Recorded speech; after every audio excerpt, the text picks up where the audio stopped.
Moadim Simcha, Be'ezrat Hashem, nous sommes aujourd'hui vendredi 25 du mois d'octobre, déjà le 23 du mois de Tishri. Nous sommes derrière les fêtes, aujourd'hui c'est Isrou Chag, Be'ezrat Hashem, vendredi. Shiur acheté sur un thème demandé, nos sages racontent d'une certaine façon l'histoire du peuple d'Israël à travers la Bible, puisque vous savez que la Bible, eh bien c'est, je dirais, la carte d'identité d'un peuple très ambigu aux yeux des nations du monde, très pourchassé, très agressé au fur et à mesure du temps, avec quelque chose d'assez incroyable, c'est la personnalité du peuple d'Israël qui vit le plus grand miracle de toute l'histoire, son existence. Toutes les nations du monde qui ont existé, qui étaient souveraines et insurmontables, invincibles, se sont toutes éteintes. Les Babyloniens, avant eux l'Égypte, la Perse, la Grèce, la Rome antique, toutes ces grandes puissances se sont toutes éteintes, les unes après les autres. Le peuple d'Israël et leurs descendants, toujours vivants en 2024, Am Israël, Chai Vekayam, avec les mêmes mitzvot, nous pratiquons les mêmes commandements, nous portons les mêmes téphilines. Le jour du Shabbat n'a ni reculé au vendredi et ni avancé au dimanche. Nous vivons vraiment une situation incroyable, l'existence d'un peuple qui traverse l'histoire, le peuple de la Bible. C'est ce que nous allons, Bezrat Hashem, partager ensemble, puisque là, on nous demande de parcourir l'historique de Bereshit, puisque j'ai fait nos sages racontent déjà avec des midrashim. Shiur acheté pour un nachatroach et une grande simcha à chaque instant et à chaque membre du peuple d'Israël, de la part de Gabriel ben Myriam à ben Danan. Voilà, Toda Rabba, il souhaite nachatroach, vous souhaite une vie heureuse, et c'est pour vous, le Kol Am Israël, que ce shiur est dédié. Bien sûr, on aura une grande pensée pour tous nos malades. On pensera aussi à Mordechai Dre, Ben Shushana, Bezrat Hashem, à qui on souhaite une grande réfoua shlema. Meir, Soufan, Ayaka, Moratimi, toute notre liste, une grande réfoua shlema, Chlema Mira, l'école à Israël. Alors, de parcourir le livre de Bereshit, ça prendrait des heures, voire peut-être des semaines, parce que chaque chose est empreinte de grands secrets, et donc j'aimerais parcourir de façon historique, parce que beaucoup de gens me demandent depuis déjà des années l'historique du peuple d'Israël. Et le plus incroyable, c'est que chaque fois qu'à table, je pose des questions sur vraiment le premier degré de ce qui s'est passé à la création du monde, ou les parachutes de la semaine, je me rends compte que beaucoup de personnes, même érudits, ne répondent pas correctement, ne sont pas, on va dire, accrochés d'une certaine façon à l'historique du peuple, mais à certains chidushim ou à certaines explications de certains versets seulement.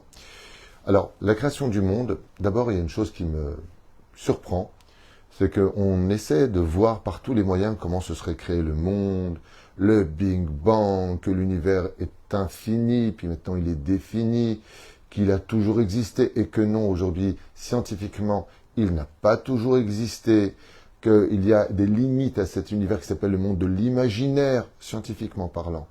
Qu'est-ce qui se prenne la tête et d'où vient l'homme? Il vient du singe, il vient d'un mollusque, il viendrait d'une éponge marine, il viendrait de l'homme de Cro-Magnon, de l'homme de Néandertal, de toutes sortes de thèses.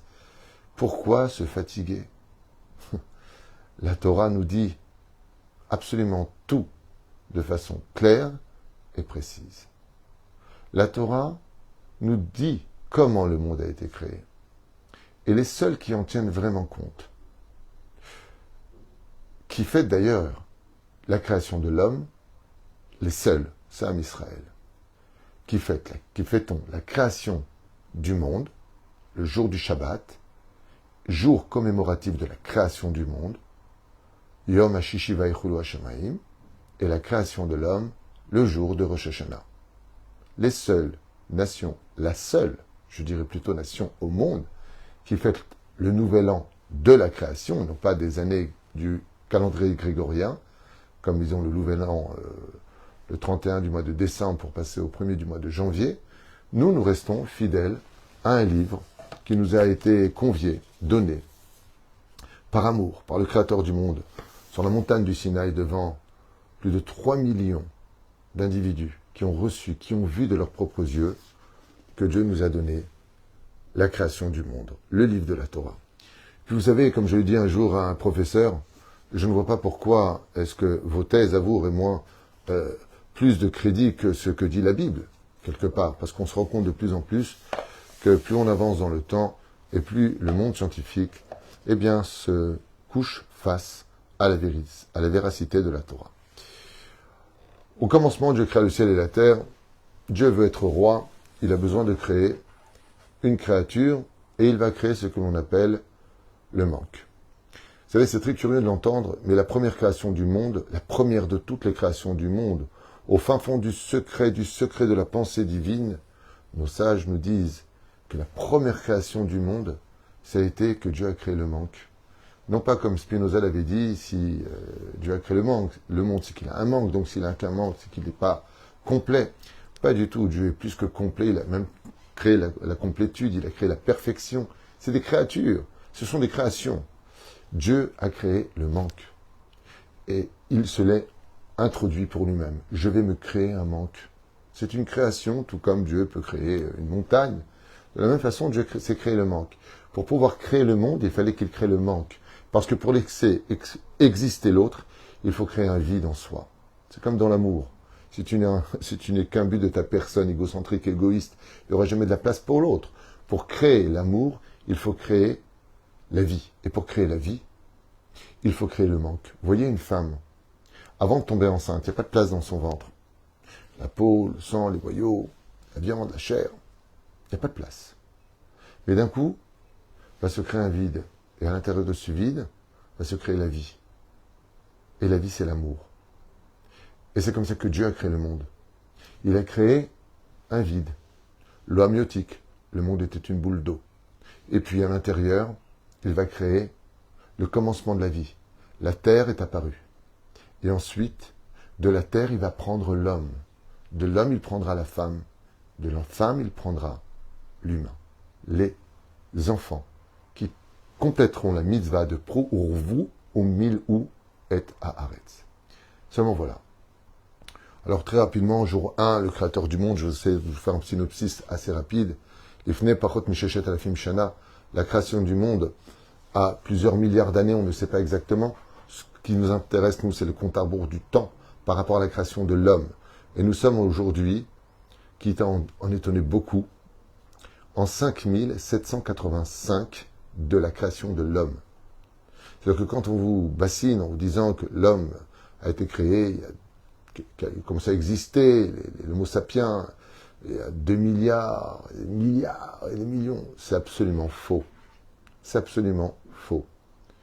Même si le carbone 14 va définir des cycles de vie, c'est faux. Pourquoi est-ce que c'est faux? Et pourquoi est-ce que la science aurait tort? C'est pas que la science a tort, c'est que la science se trompe. Dans leurs hypothèses et leur façon de calculer les choses, eh bien, ils tombent un petit peu dans un piège historique dans lequel ils ont raison d'avoir tort et ils ont tort d'avoir raison. Je vais expliquer. L'alliage des molécules crée la matière et la matière vieillit par rapport à 3 éléments, dont 2 nous intéressent. Le temps et la chaleur. La chaleur brûle les molécules et elle les vieillit. Le monde a été créé, Baruch Hashem, il y a peut-être des milliards d'années. Ce temps qui nous est défini dans la Torah ne commence qu'à partir de l'expulsion de l'homme du Gan Eden. En d'autres termes, ce que nous fêtons en Rosh Hashanah, ce n'est pas la création de l'homme, la création du monde, mais la création de l'homme. Donc, le monde a été créé le 25 du mois d'Elul, et le 1er du mois de Tishri, soit 6 jours plus tard, nous commémorons la création de l'homme. Cet homme qui a été créé est le but pour lequel le monde a été créé. Donc, on s'intéresse au but, et non pas aux moyens. Et c'est pour cela que très rapidement, en une seule montée de celui qui monte à la Torah, il va parcourir toute la création du monde. Et c'est là que les choses deviennent assez importantes. L'histoire de l'homme, de sa femme, du serpent, qu'est-ce qui s'est passé pour que nous ayons mérité la mort? Qu'est-ce que veut dire le mot « la mort » Alors, ce qu'il y a de sympathique, c'est que même au niveau auditif, le mot « la mort », c'est assez intéressant. Ça veut dire « mourir ». Mais pas du tout. En hébreu, les choses sont beaucoup plus claires. Mais en français aussi, des jeux de mots sympathiques. L'âme, or. L'âme, or. l'âme qui est en dehors. Or, H-O-R-S, l'âme sort du corps. Ce qui fait qu'on ne meurt pas. Quand on dit l'âme mort, la mort, en réalité, au niveau de l'audition, on peut entendre une autre façon de comprendre qu'en réalité la mort est une arnaque, que l'âme est éternelle et que la seule chose qui meurt, c'est le corps. Car le corps est physique.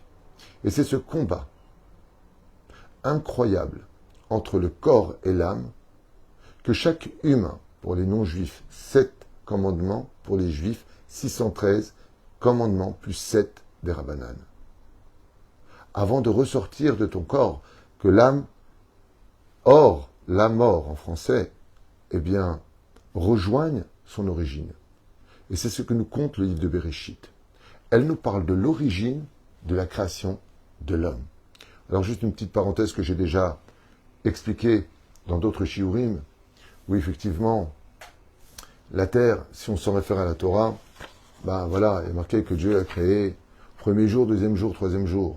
Mais si je me réfère au jour, le jour est dépendant du soleil et de la lune, mais ils ont été créés qu'au 4e jour, donc bien après la création de la terre et de la nature qui a été créée le 3e jour.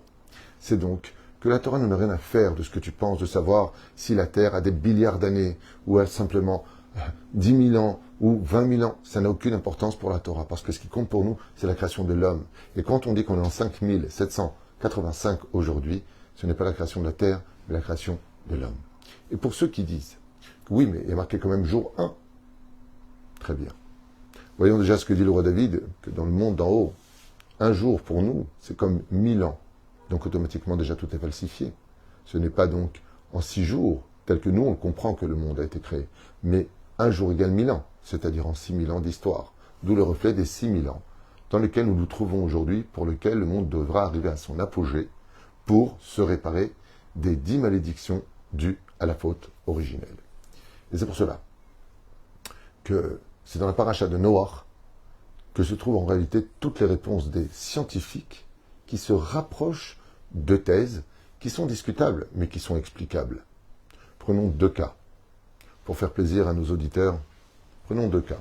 On a parlé de la Terre qui aurait des milliards d'années, et on a parlé de l'homme de Néandertal, l'homme singe, qui serait devenu, la fameuse thèse de Darwin, un homme comme on le connaît aujourd'hui.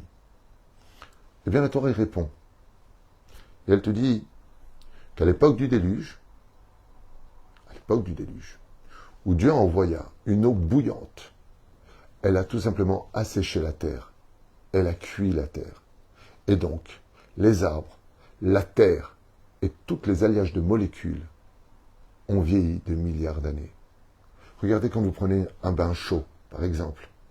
Vous restez un quart d'heure à l'intérieur. Quand vous sortez, comment sont vos molécules, votre main, comment elle est vieillie? Votre corps vieillit. Quand, malheureusement, certaines femmes ne font pas attention et restent trop longtemps sous l'émanation des rayons du soleil, à l'âge de 40-50 ans, elles ont un corps de femme de 80 ans. Toute leur peau est complètement ridée. Parce que la chaleur vieillit les molécules. Et nos sages nous disent que pendant une année, la Terre a été imbibée d'eau bouillante à 7000 degrés. Bien avant les scientifiques, il y a 1000 ans en arrière, nos Chachamim nous disent, dont un, le Ramban, que la Terre a vieilli de milliards d'années. À quoi ça ressemble? Eh bien, imaginez que je vous présente une statue d'un vieux monsieur de 100 ans, tout vieux comme ça, avec une canne et dos bien courbée. Et je vous pose la question et je vous dis, qu'est-ce que vous voyez? Vous allez me dire, un vieillard. Et je vous dis, d'après vous, quel âge il a? Vous allez me dire, je n'ai pas vu ses rides, ses traits, ses yeux tout plissés et petits. Il doit avoir dans les 90 ans, 100 ans. Et là, moi, je vous réponds, il a 1 heure. L'artisan l'a fait dans la pièce d'à côté, il l'a fini il y a 1 heure. Il a commencé il y a 3 heures. En tout, ça fait 4 heures qu'il a été créé. Mais ce que vous voyez, c'est un vieillard de 100 ans. Ainsi, le monde a été créé. D'extérieur, quand on le voit de façon scientifique, le monde paraît être très vieux. Mais en réalité, il a été créé il y a 5785 ans, et si on s'en tient en pshat, plus 6 jours. Voici ce que Dieu nous présente. Frère, dans les malédictions qui vont avoir lieu, il y a quelque chose de très important à retenir dans les péripéties de Maaseh Bereshit. C'est malheureusement la faute originelle qui vient de la jalousie, qui vient de la beauté. Comme ça nous dit les Chachamim, pourquoi est-ce que le serpent, de façon très imagée, de façon métaphorique, a fait tomber l'homme, ce Yetzer Hara, parce qu'il était jaloux de la beauté de Ève. Lui, il avait une femme, une femelle, qui était un peu halikam chouma. Pas très. Et quand il a vu la beauté hors du commun de la plus belle femme de l'histoire, nous dit la Gemara dans Maseret Megillah, 5 femmes furent extrêmement belles, dont la première était Ève, la deuxième était Sarah, la troisième était Rachav, la quatrième était Abigail, et la cinquième était Esther. Quand il l'a vue, il est devenu jaloux. Il est devenu jaloux du pouvoir de l'homme. Mais qu'est-ce qu'on doit retenir, nous, de Bereshit? J'aimerais partager avec vous quelque chose qui devrait rester gravé dans notre cœur à tous. C'est une des raisons pour laquelle on ne retrouve pas le chemin du Gan Eden. Vous voyez, si on pose la question, dis-moi, c'est quoi le mot qui, de façon synonyme, peut remplacer le mot Torah? La réponse, dit le Ben Ishraï, dit Rabbi Nachman de Breslev, dit le Baal Shem Tov, dit le Gaon de Vilna, tous les tzadikim nous disent, si on devait donner un synonyme au mot Torah, c'est le mot joie. C'est pour ça qu'on appelle ça Chamisha Chumshe Torah. Chamisha, c'est les lettres du mot Simcha. Pourquoi? Comme c'est marqué dans le Teilim, Pikoudé Hashem, Mesamchelev. Les commandements et l'étude de la Torah donnent de la vraie joie, de la vraie Simcha. Le Yetzer Hara, lui, crée le désir pour du plaisir. Tout ce qui est éphémère. Le désir est éphémère et le plaisir est éphémère. Comme une personne qui vous offre un cadeau, ça me fait plaisir. Combien de temps? Le lendemain, le surlendemain, un an plus tard, ça te fait plaisir? Non. Nigmar, ça me fait plaisir sur le moment, mais que tu veux que je me marie avec ce cadeau? Tandis que la Torah est empreinte d'éternité. La Torah ne prodigue pas du plaisir. Elle donne du bonheur. La Torah, c'est le bonheur. Et c'est ce que vient nous enseigner ici ce livre de Bereshit. Quand Dieu a créé le monde, il a créé l'homme dans un monde de Gan Eden. Écoutez bien ce que vous allez entendre. Écoutez bien ce que vous allez entendre. C'est une étude qui vaut toute notre attention. La volonté de Dieu, ce n'était surtout pas de faire vivre l'homme dans un monde d'enfer et de souffrance. Surtout pas. Et c'est pour cela que quand on voit comment Dieu a préparé le monde, jour 1, le ciel et la terre, jour 2, il a séparé, jour 3, il a créé la nature, les forêts, tout ce qu'on connaît, les plantes, les fleurs, jour 4, le soleil, la lune, les étoiles, les univers, les galaxies, les trous noirs. Le 5e jour, il a créé tous les animaux, que ce soit ceux qui sont dans le ciel, ceux qui sont sur terre ou ceux qui sont dans l'océan. Le 6e jour, il a créé l'homme. Le 7e, il a créé le Shabbat. Mais tout ça se passe dans un monde merveilleux, le Jardin d'Éden, le Gan Eden. Qu'est-ce que veut Hachem? Comme un père qui aime son fils plus que tout au monde. Et particulièrement les enfants d'Israël, comme on le dit dans la prière, Abocher Bamou Israël. Comme je l'ai déjà dit, nous ne sommes pas un peuple élu, nous les enfants d'Israël. Nous ne sommes pas le peuple élu. Nous sommes le peuple choisi.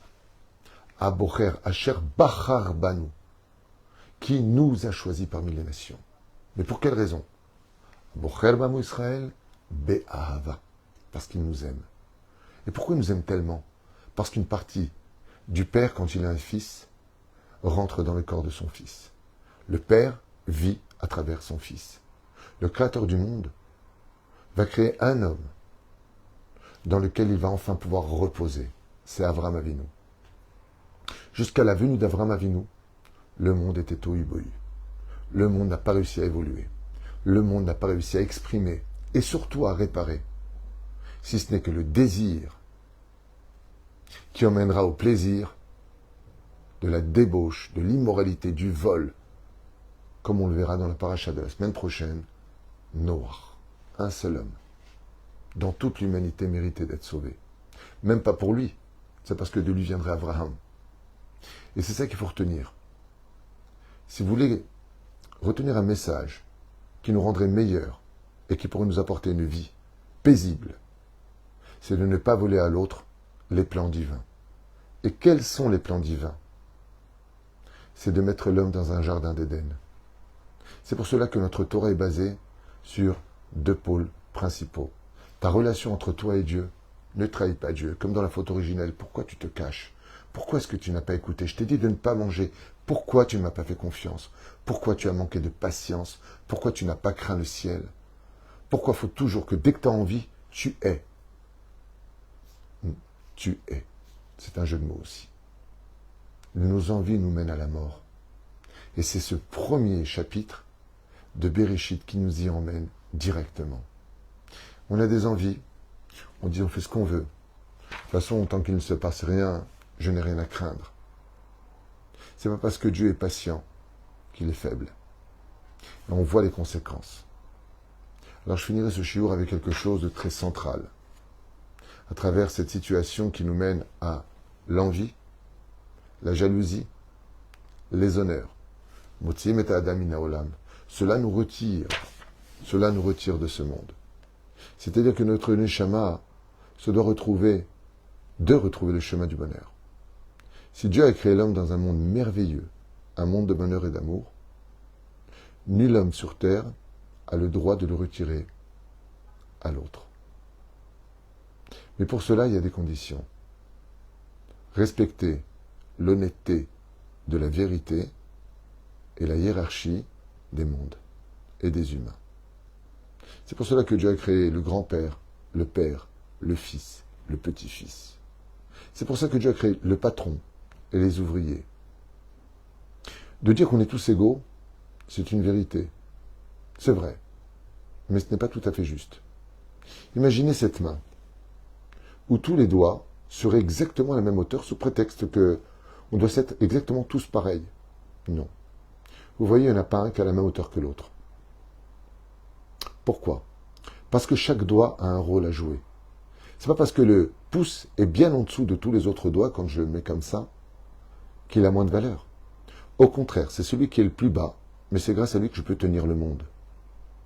En d'autres termes, peu importe de quelle couleur tu es, et peu importe de quel peuple tu es, la question c'est de savoir est-ce que tu as rempli ton rôle. Vous savez, on parle de l'égalité des hommes et des femmes, ce que je trouve absolument absurde. Pourquoi? Parce qu'un homme c'est pas une femme, et une femme c'est pas un homme. Seulement on a des rôles différents. Un homme ne peut pas tomber enceinte. Une femme peut tomber enceinte. Ce que fait une femme, un homme ne peut pas le faire. Travailler, s'occuper des enfants, ranger une maison, supporter tellement de choses, des changements hormonaux, tellement de vies difficiles. Ben ça, c'est la force de la femme. Ce qu'elle demande à son mari, c'est justement de la reconnaissance, des remerciements, des encouragements. C'est tout ce qu'elle demande. Mais ce qu'elle fait, les Chachamim nous disent, nous, on n'est pas capable de le faire. D'où la bénédiction, Shelo Asani Isha. Je ne suis pas une femme. C'est pas parce que la femme est une femme qu'elle vaut moins qu'un homme. C'est que son rôle est différent du nôtre. Et que notre rôle est différent du sien. Mais ça ne veut pas dire qu'il y a quelqu'un qui est au-dessus ou en dessous de l'autre. C'est pour ça que Adam et Ève ont été créés égaux. Elle s'appelle Isha parce qu'elle a été prise de Ish. Seulement elle a un plus. C'est qu'elle a la lettre He qui est productive. Les épérouches à d'avoir pour lequel, chers amis, si on doit retenir quelque chose de ce cours qui doit être offert Bezrat Hashem pour votre bonheur, eh bien, c'est qu'on n'a pas le droit de retirer la joie de vivre à l'autre. Ne volez pas le sourire d'une personne. La relation entre l'homme et son prochain n'est pas moins importante dans la Torah que la relation entre un homme et son Créateur. Et tant que je resterai dans cette situation de tout faire pour que mon frère juif ait une vie de Gan Eden, ça s'appelle Gomel Chesed, apporter de la bonté à l'autre. De tout faire pour l'aider. Quand tu verras ton prochain tomber, relève-le. Donne de la tzedaka. Permets-lui aussi d'avoir le sourire pendant Shabbat. Achète-lui des vêtements. Complète ce que Dieu a fait, parce qu'il a mis maintenant entre tes mains. Ce qui fait que le chapitre le plus important de cette paracha, c'est de ne pas oublier d'où est sorti l'homme, du jardin d'Éden. Et c'est parce qu'il a déliré, parce qu'il est tombé, parce qu'il a désobéi, pour une question de désir, qui lui a donné du plaisir, que nous en payons un prix extrêmement cher. extrêmement douloureux, et ce, jusqu'à aujourd'hui. Courir après les choses futiles, au lieu de s'arrêter à l'essentiel, et de travailler pour un bonheur qui ne s'arrêtera jamais. Nous sommes nés au Gan Eden pour vivre heureux. Personne n'a le droit d'asphyxier la vie de l'autre et de le rendre malheureux. Personne. Bien sûr, il y a des conflits, bien sûr, il y a des guerres, bien sûr. Mais qu'est-ce qu'on a dit tout à l'heure? Qu'est-ce qu'on a dit? C'est parce que le serpent s'est pris pour ce qu'il n'était pas, un conseiller, qu'il a fait tomber le monde. C'est parce qu'il voulait Ève qu'il l'a arnaqué. D'ailleurs, comme je l'ai dit un jour dans un cours, le premier manipulateur pervers narcissique qui comprend tous les symptômes du pervers narcissique, c'est le serpent. Égocentrique, égoïste, manipulateur, aucun cœur, pas de problème d'envoyer le monde dans la malédiction, dans la souffrance, jusqu'à la mort. Alors qu'il savait qu'il serait puni. Mais il a dit, si je dois être puni mais que l'autre y crève, j'accepte. Ne nous transformons pas en serpents. Faisons tout pour que Bezrat Hashem, la vie des gens qui nous entourent soit meilleure. Soyons, nous aussi, d'une certaine façon, un deuxième créateur, un associé de Dieu. Voici ce que nous livre d'ailleurs le Balakeati dans son commentaire de la première Mishnah de Masechet Berachot. Si Dieu a créé le monde imparfait, c'est pour que l'homme le complète. Qu'est-ce qu'on appelle un monde imparfait? Dieu a créé le blé, tu en feras du pain. Dieu a créé le pishtan, le coton. Dieu a créé les diamants. Toi, tu en feras une bague. Toi, tu en feras un vêtement. L'homme complète pour donner du plaisir, non, du bonheur à l'autre. Quand on dit à une personne, c'était un vrai bonheur d'être avec vous, c'est qu'on n'oubliera jamais ce moment. Quand on parle de plaisir, ça restera toujours éphémère. Cette paracha est extraordinaire. Elle démarre quelque chose de grandiose. Et si cette Torah est capable de redémarrer l'histoire de l'humanité, c'est pour qu'on soit capable à l'échelle familiale, personnelle ou sociale, de recommencer, nous aussi, à ressortir de notre vie, cette fois sans écouter le serpent, et d'arrêter d'envoyer des enfants comme Caïn pour aller tuer leur frère, Abel, comme le dit cette paracha la semaine. Regardez ce que finit cette paracha terrible de Bereshit. À la fin de la paracha, Hashem Ishma Virachem, on va lire des mots qui sont extrêmement douloureux de la création du monde, et d'ailleurs qui demandent beaucoup de réflexion. Vayar Adonai ki rabba ra'at ha'adam ba'aretz. Et l'Éternel vit que le mal était très très nombreux sur la terre. Vechol yetzer marchevot libo, car toutes les pensées de l'homme, rak olayom, n'étaient que mauvaises toute la journée. Comment faire du mal à l'autre? Comment le voler? Comment lui faire tomber? Comment le faire pleurer? Vaïnachem, Adonai qui asa et Adam baaretz. Et l'Éternel se désola d'avoir créé l'homme sur terre. Vaïtzatsev el libo. Et il devint triste en son cœur. Bien sûr, c'est un langage d'enfant, Dieu n'a pas de cœur. Et Dieu est bien au-dessus de la tristesse. Mais pourquoi? Pourquoi est-ce qu'on nous dit ça? Parce que pour un père, quand il punit son fils pour l'éduquer, celui qui souffre le plus, c'est le père. C'est vraiment les normal, bien sûr. Il en veut à son fils de l'avoir mené à une situation où il n'y a plus d'autre choix que de le punir pour l'éduquer.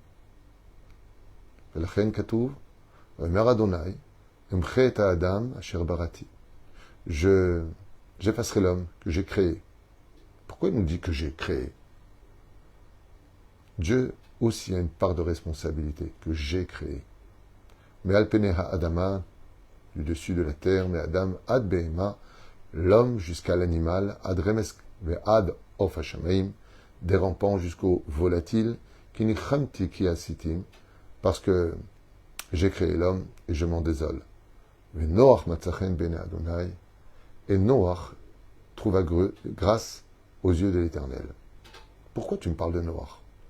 Parce que Noach, c'est le seul humain à cette époque qui s'est efforcé de rendre la vie de tout celui qu'il a rencontré sur sa route un Gan Eden. Et c'est pour cela que Be'ezrat Hashem, lui, sera sauvé. Qu'est-ce qu'on doit retenir de Bereshit? Maintenant qu'on a demandé pardon à Yom Kippour, qu'on a pu s'asseoir enfin ensemble dans la soukha du Shalom, eh bien il serait temps de devenir le Gan Eden de toute votre famille, de relever chacun d'entre eux, d'aider au maximum. Et même si on prend votre faiblesse, votre gentillesse, pour de la faiblesse, sachez qu'à la fin, c'est Noach qui a été sauvé. Le Noach Matzachen Ben Hashem. Ce qui compte, ce n'est pas vraiment ce que pensent les gens de vous. Ce qui compte, c'est qu'est-ce que pense Dieu de vous, même si les autres se sont trompés sur votre compte. Comme il y a marqué à Choshet Beksharim Hashem Ishmor Verachem, il n'y a pas pire que de douter de gens qui étaient cachers. D'abord Nora Ve'ayam. Noach Matzachen Ben Hashem.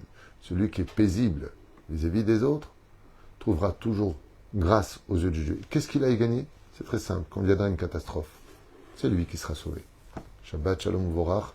Il est fort probable que nous partagions encore quelques cours que j'aimerais partager avec vous sur la paracha de Bereshit. Pour ceux qui veulent dans quelques instants, je vous souhaite vraiment une excellente année.